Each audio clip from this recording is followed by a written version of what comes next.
Sean bienvenidos una vez más a CNA, las noticias del mundo del arte. Para nuestra primera noticia tenemos que en Madrid, ahora en este mes, abril del 2025, en un escaparate del barrio de Malasaña, el cantante Xavivo ha decidido encerrarse durante 13 días porque dice que quiere aprender a estar solo. Desde fuera, la gente lo observa como si fuese parte de una instalación de un museo. Pero desde dentro, él está tocando la guitarra, está escribiendo, bebe infusiones, transmite en vivo, todo su día a día a través de internet. Lo que haría cualquier gamer o cualquier aficionado a Minecraft. Al parecer es una performance que, según él, busca enfrentar su miedo, su propio miedo, a la soledad. Pero la pregunta es, ¿realmente estamos hablando de aislamiento, de una verdadera soledad? ¿La performance es lo suficientemente rigurosa para poder acercarnos a estos conceptos?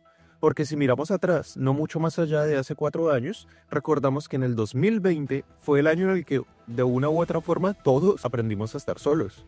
Y no desde un escaparate en Malasaña, sino desde nuestros propios hogares, desde hospitales, habitaciones alquiladas o incluso desde residencias, sin visitas de absolutamente nadie porque no se podía salir a las calles. Durante el confinamiento por la pandemia, millones de personas pasaron por mucho más que 13 días encerrados. Algunos estuvieron semanas sin un contacto humano real, otros como ancianos que pasaron meses sin el abrazo de su familia, sin ventanas abiertas, sin likes de Instagram. Estar solo no era una experiencia estética, ni una búsqueda de su propio interior, era más una necesidad y un sacrificio colectivo que generó muchísimos traumas en muchísimas personas. El confinamiento trajo muchísima ansiedad, depresión, crisis emocionales, cosas que no sé si este cantante Xavivo realmente está experimentando dentro de su propio experimento, dentro de su propia performance. Porque para muchas personas el aislamiento no fue una elección ni una oportunidad para la introspección, sino una pesadilla silenciosa que dejó secuelas muy duraderas. Entonces, ¿puede una performance como la de Xavivo compararse con una vivencia real o con algo que puede realmente acercarnos a estos conceptos, como decía antes? ¿O puede considerarse radical y reveladora cuando se anuncia por redes, cuando se sigue por streaming, cuando se proyecta como un acto casi promocional para algo? ¿Para qué será? ¿Para qué será que esto nos da indicios de ser una promoción? Es que va a sacar una nueva canción que habla sobre la soledad. Es que no se trata de solo estar solo por estar solo, también se trata de estarlo realmente sin público, sin likes, sin saber de que alguien te está observando y te está validando esa soledad, ¿no? Porque siento que ya de alguna forma se pierde un poco ese sentido de soledad.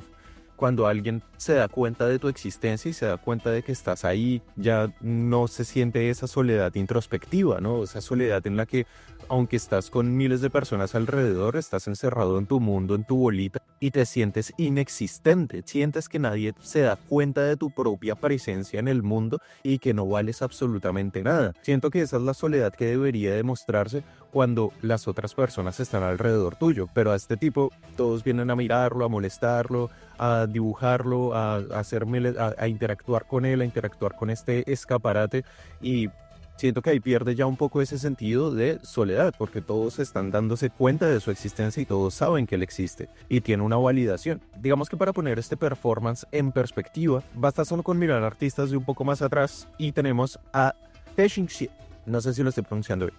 En 1978, este artista taiwanés se encerró durante un año entero en una celda de madera construida por él mismo, en Nueva York, sin salir, sin leer, sin escribir, sin entretenerse, sin hablar con nadie, solo, realmente solo. Oigan, los interrumpo porque hay muchas personas que están viendo los videos pero no se están suscribiendo, ni dando like, ni comentando, así que los invito a que lo hagan si realmente les nace del corazón, porque me ayudarían muchísimo a que el criterio del arte sea para todos, para el pueblo, y que todos podamos construir este criterio juntos y que no solo pertenece a las élites. Sigamos. En sus propias palabras, este artista del performance dijo: la vida es solo el paso del tiempo, y el arte es un punto de vista sobre la vida, y mi trabajo es solamente sobre ese pasar del tiempo.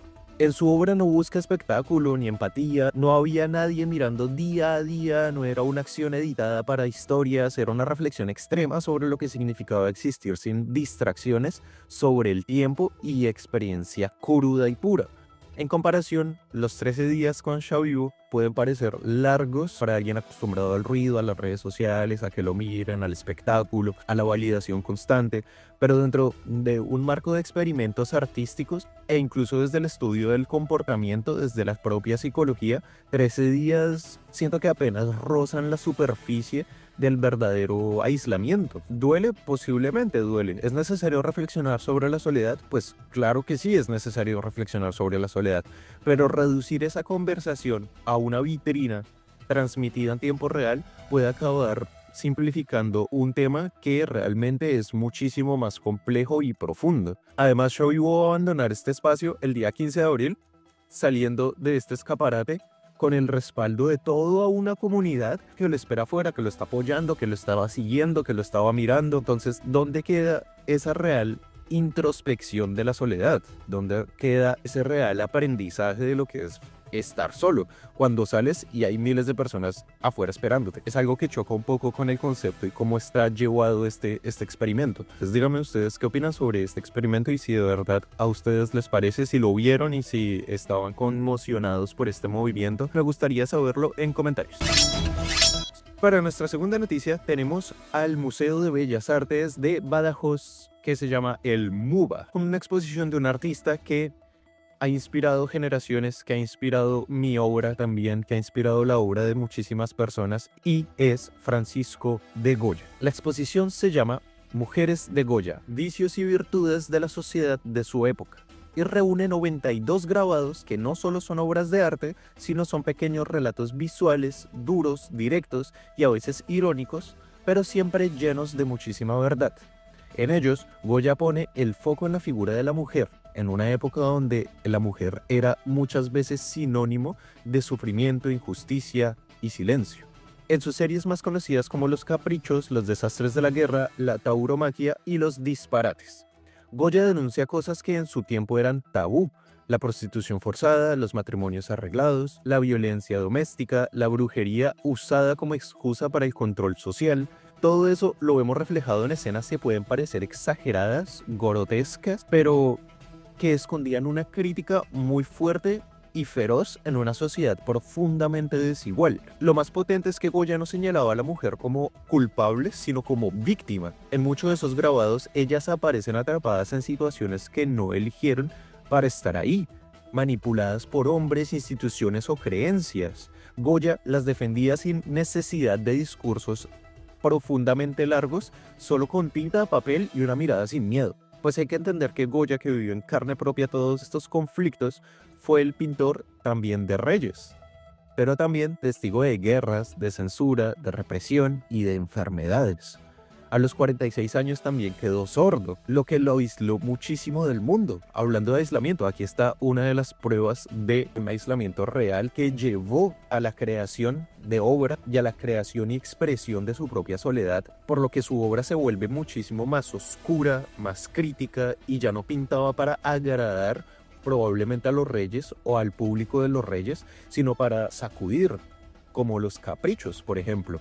Estos son como un catálogo de los males de su tiempo: la ignorancia, el fanatismo, la avaricia, el poder corrupto.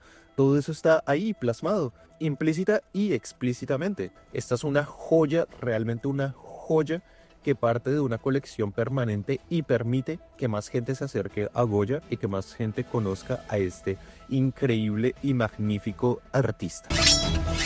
Artista recomendado. Tenemos a Rosalind Norton. Esta señorita, nacida en 1917 y que dejó de respirar en 1979, conocida popularmente como la Bruja de King's Cross. Fue una artista, escritora, ocultista, nacida en Nueva Zelanda y criada en Australia. Desde muy joven se interesó por lo místico, lo esotérico, lo marginal, y encontró en el arte un canal bastante útil para expresar su fascinación por el esoterismo, por el ocultismo y el paganismo y los mundos interiores. Su estilo artístico era intensamente simbólico y lleno de figuras mitológicas, criaturas demoníacas, erotismo, referencias mágicas. Rosalind no solo pintaba, también practicaba rituales mágicos y afirmaba comunicarse con entidades sobrenaturales. Eso era estar demasiado comprometida con su propio arte y performance de vida. Su obra fue profundamente incomprendida en su tiempo y la llevó a enfrentarse a muchas polémicas y acusaciones de obscenidad. También tiene un libro que fue muy censurado llamado The Art of Rosalind Norton, que salió en 1952 mientras ella aún estaba en vida. Muy censurado, de inmediato todas las autoridades australianas lo sacaron de curso debido a sus contenidos sexuales y esotéricos, pero sin embargo ese mismo libro le dio la fama internacional dentro de los círculos alternativos y ocultistas. Una anécdota interesante de su vida involucra al periodista y poeta Gavin Grenless, con quien mantuvo una intensa relación artística y mágica. Ambos realizaban rituales en su casa de King's Cross. En una ocasión, Rosalind fue arrestada por la policía tras una denuncia por prácticas satánicas y por tener fotografías de rituales en donde ella aparecía semidesnuda junto a un altar dedicado a Pan, el dios griego de la naturaleza salvaje. En todos los titulares la acusaban de brujería y orgías en el corazón de Sydney, lo que cimentó su leyenda como figura maldita y también la convirtió en un ícono contracultural. A pesar de la persecución de Rosalind Norton, vivió fiel a sí misma hasta el día final de su vida y hoy es reivindicada como una pionera del arte ocultista y una mujer que rompió los moldes de género, religión y expresión artística, mucho antes de que fuera común hablar de todo esto. Y esto fue todo una vez más por CNA, las noticias del mundo del arte. Muchas gracias por estar aquí. Suscríbanse, compartan, denle like y comenten, que su opinión es muy importante.